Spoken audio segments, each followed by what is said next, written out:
For most of us, the first time that we use a keyboard, we are staring down at it, searching for each letter and using our index fingers when we finally find it.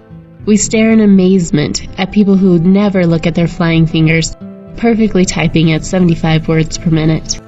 With practice, everyone can achieve speed and perfection, and like most things, you have to start at the beginning with the basics.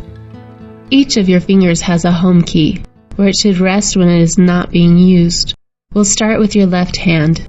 The pinky sits on the A, the ring finger sits on the S, the middle finger on the D, and the index finger on the F. Your thumb sits on the space bar. Now let's go over your right hand.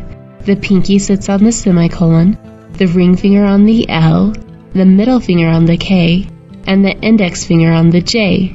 The right thumb also sits on the space bar. Your fingers should be curved and the palm of your hand should float above the keyboard.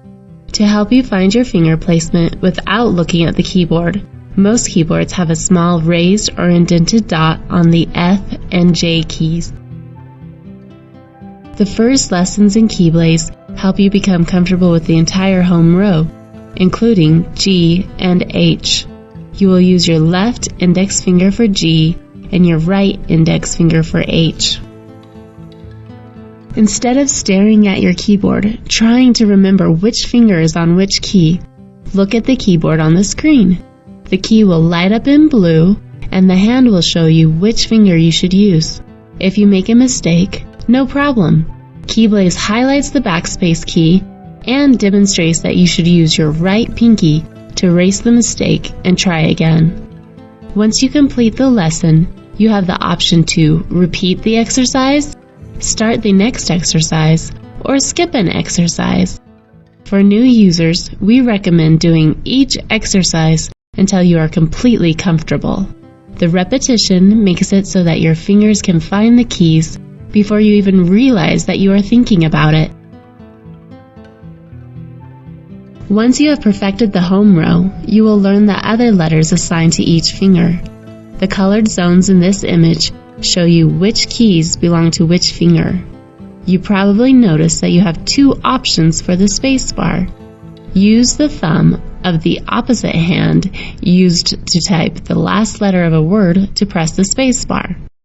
For example, if you are typing the word hand, you used your left middle finger to type the D. In this case, use your right thumb to type a space after the word. As you are learning, remember to focus on accuracy. Speed will naturally increase as you become confident with your hand placement. Continue working your way through each set of lessons, and soon you will know the top row, bottom row, capital letters, numbers, symbols, and even the 10-key numeric keyboard, in addition to the home row. As you are practicing, remember to stay relaxed and tap each key lightly. Tensing your arms, wrists, or fingers is exhausting and will slow you down. Excessive force is not only destructive to your keyboard, but will also slow you down. For more KeyBlaze tutorials, visit the address shown on your screen.